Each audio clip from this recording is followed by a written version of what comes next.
Bismillahirrahmanirrahim. Assalamualaikum warahmatullahi wabarakatuh. Apa kabar ibu bapak guru hebat yang selalu bahagia dan gembira? Izinkan nama saya Wida Widaningsih, CGP Angkatan 8 dari SDN 196 Sukarasa, Kota Bandung. Izinkan kali ini saya akan mencoba mendemonstrasikan kontekstual modul pemikiran KHD.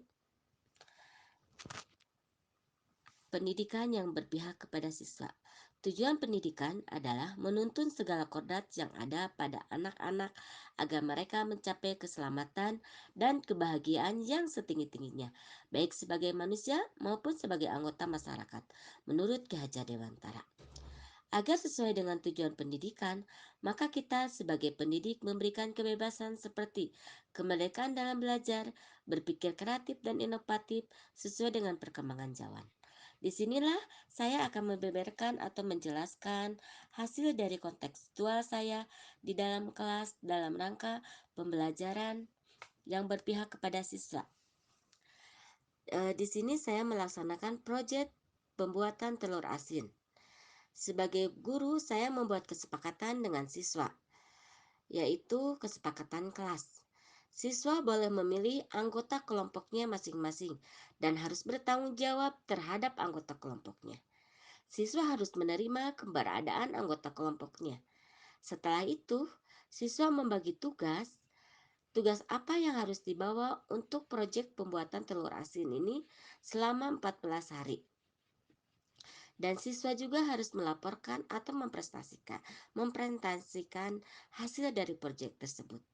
Ternyata, ketika kita memberikan sebuah kebebasan pembelajaran dengan kita sebagai guru mengarahkan serta menuntun, siswa berpikir kreatif dan kritis. Setelah saya lihat di mana siswa berbagi tugas, mereka berbagi tugas, siapa yang membawa telur bebek yang biar bisa dijadikan sebagai telur asin sebagai bahan pokok utamanya, atau telur ayam bisa dijadikan sebagai telur asin. Mereka setelah berbagi tugas tersebut, mereka saling bekerja sama dan saling melengkapi kekurangan dan kelebihan temannya. Di sini berarti mereka tertanam jiwa tanggung jawabnya terhadap tugasnya, sehingga mereka itu berantusias setiap hari untuk melihat sebuah perubahan yang terjadi dalam air rendaman telur asin itu.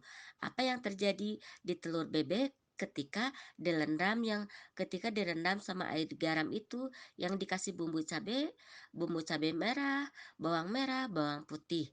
Setelah 14 hari, proyek telur asin itu kami teliti dan kami rebus. Mereka sangat senang dalam melaksanakan proyek tersebut, sehingga mereka bertanya, "Bu, ketika telur asin itu telah kita buat, apa yang akan kita lakukan?" Mereka mencoba untuk mengeluarkan pendapat. Mereka bagaimana caranya si telur asin itu setelah mereka nikmati, terus mereka menjualnya. Berarti tertanamlah jiwa wirausaha pada diri anak.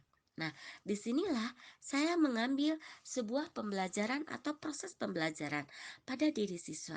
Ketika siswa diberikan sebuah kebebasan dalam berpikir, dalam belajar, tetapi tetap harus diarahkan oleh guru sehingga siswa memiliki kemerdekaan dalam belajar. Terus siswa berpikir kreatif dan inovatif sehingga dia tidak kalah dengan perkembangan zaman, karena dengan membuat proyek tersebut mereka bisa mendokumentasikan apa yang terjadi dan bisa meneliti. Nah, disinilah kita sebagai guru harus berperan aktif, mengarahkan siswa dan menuntun siswa sehingga potensi yang terjadi pada diri siswa itu terarah dan memberikan keselamatan dalam sebuah proses pembelajaran. Terima kasih. Itulah pemaparan proses kontekstual modul saya. Semoga bermanfaat bagi kita semua.